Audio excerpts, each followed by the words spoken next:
तो दोस्तों वसुधा की कहानी में अब एक ऐसा राज सामने आने वाला है जिसके सामने आते ही चंद्रिका की पूरी दुनिया हिल सकती है। मुंडवा फैक्ट्री में अचानक आग लगी सिर्फ एक हादसा नहीं बल्कि चंद्रिका के उस छुपे हुए अतीत की तरफ इशारा करती हुई नजर आ रही है, जिसे वो सालों से चौहान परिवार से छुपाती आई है। सबसे दिलचस्प बात तो ये है कि जैसे ही देव मुंडवा जाने की बात करता है, चंद्रिका के चेहरे का रंग उड़ जाता है और ये बदलाव वसुधा की तेज नजरों से बिल्कुल भी नहीं बचता। अब वसुधा ने ठान लिया है कि वो मुंडवा के पीछे छिपे इस रहस्य का पता लगाकर ही रहेगी और आने वाले एपिसोड की शुरुआत एक बेहद चौंकाने वाली खबर से होने वाली है। देव को पता चलता है कि उनकी मुंडवा वाली फैक्ट्री में भीषण आग लग गई है और ये खबर सुनते ही घर में चिंता का माहौल बन जाता है। देव तुरंत फैसला करता है कि वो खुद मुंडवा जाएगा और वहां पहुंचकर पता लगाएगा कि आखिर फैक्ट्री में आग लगी कैसे और कितना नुकसान हुआ है। देव के लिए ये एक सामान्य जिम्मेदारी की बात है। आखिर फैक्ट्री उनके परिवार की है और ऐसे मुश्किल समय में उसका वहां जाना जरूरी है।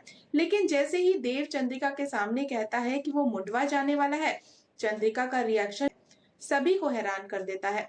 चंद्रिका अचानक घबरा जाती है, उसके चेहरे पर ऐसा डर दिखाई देता है जैसे मुंडवा का नाम सुनते ही उसके सामने अतीत की कोई बेहद दर्दनाक याद आ गई हो। वो देव को वहां जाने से रोकने की कोशिश करती है।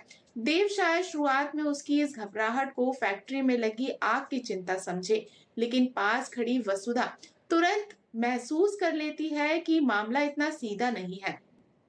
वसुधा चुपचाप चंद्रिका के चेहरे को देखती रहती है और उसके मन में कई सवाल उठने लगते हैं। अगर चंद्रिका सिर्फ देव की सुरक्षा को लेकर परेशान है तो मुंडवा का नाम सुनते ही वो इतनी ज्यादा क्यों डर गई? आखिर ऐसा क्या है उस गांव में जिसका जिक्र होते ही चंद्रिका अपनी भावनाओं पर काबू नहीं रख पाई? और यहीं से वसुधा के मन में दबा पुराना शक एक बार फिर जग उठता है। अब वसुधा इस मामले को नजरअंदाज नहीं करने वाली है और वो फैसला करती है कि अगर चंद्रिका खुद उसे सच नहीं बताएगी तो वो किसी ऐसे इंसान से सवाल करेगी जो चंद्रिका के पुराने समय के बारे में जानता हो। और वसुधा की नजर जाकर रुकती है हनुमंत पर।